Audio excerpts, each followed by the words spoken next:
buds, ngayong araw na to ay magluluto tayo ng tinola. Ito mga ka-taste buds, yung mga ingredients na gagamitin namin sa pagluluto ng tinola. So meron nga pala tayo ditong dahon ng sili. Siyempre gagamit tayo ng sibuyas, bawang, and siyempre napakaraming luya, siling haba, siling green o siling pansigang. Siyempre ito naman yung papaya na gagamitin natin. So yung style na lulutuin natin, ganito daw kasi yung style ng pagluluto ng tinola sa Negros. So yan, sa hilaw yung ginagamit nilang papaya. So syempre gagamit tayo ng patis at saka ng paminta. Siyempre para pampalasa lalo, maging manok na manok, gagamit tayo ng Knorr chicken cube, 2 piraso para lalong napakalasa. Then tingnan natin kung gagamit tayo ng asin, tingnan natin sa pag ina-adjust na natin yung lasa. Siyempre ito naman yung manok na gagamitin namin. Napakasimple ng ingredients, simulan na natin itong lutuin. Ito maglalagay na tayo ng mantika. Siyempre. Yan, tamang dami. Kinain natin yung bawang. Tugod na yan yung sibuyas.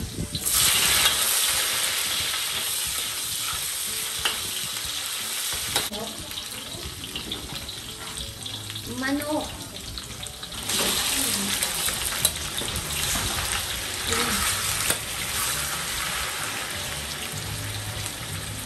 Isagay natin sa manok yung pinagtad natin na luya.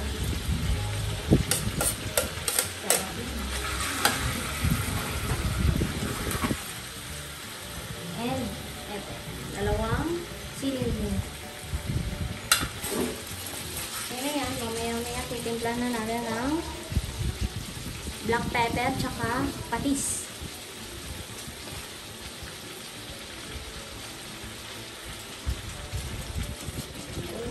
Ilalagay na natin yung paminta. Yan, dapat marami. Medyo marami. Yun, ayun. Siyempre, halo-halo.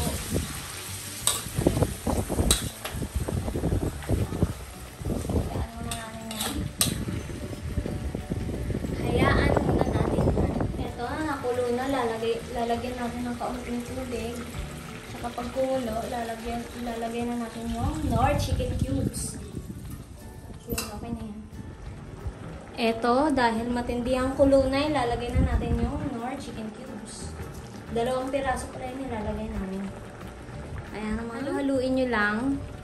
Tapos hayaan nyo munang kumulo bago magdagdag ng panibagong tubig. So, maglalagay na pala tayo dito ng asin, tapos takpan muna siya hanggang sa lumambot yung manok. Kasi dapat pag nagdagdag kayo ng tubig, dapat medyo malambot na yung manok para di na mahirapan sa pagpapakulo. Eto, maglalagay na tayo ulit ng tubig.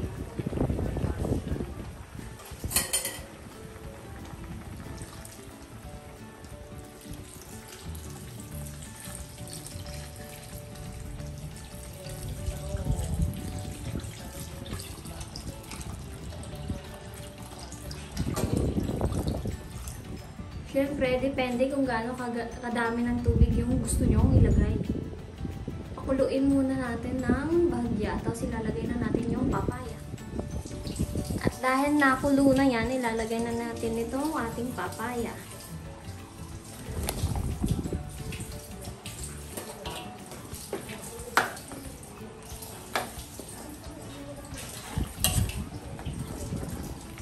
Hayaan na siya lumambot. Medyo matabak sa panlasa natin, idadagdag natin yung magic sarap. Siyempre. Ayan naman, halu-haluin. Hindi pa naman masyado malambot yung papaya. Ayan, sayin na lang natin. Nakalimutan pala natin yung kamatis, kaya naman pala apakatamlay ng tinola natin. Pero dapat dito ginigisa, pero habulin na lang natin. Susunod na lang na luto. O, diba? Dapat kasi dyan ginigisa eh. At dahil luto na yan, ilalagay na natin yung sili. Maganda lalo. Dahon ng sili. Yan. Huwag nyo na masyado iluto yan kasi papait yan. Yan naman.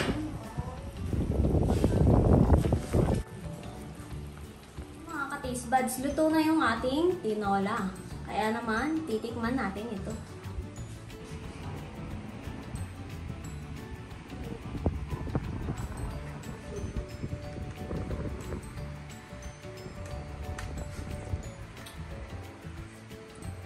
Sarap.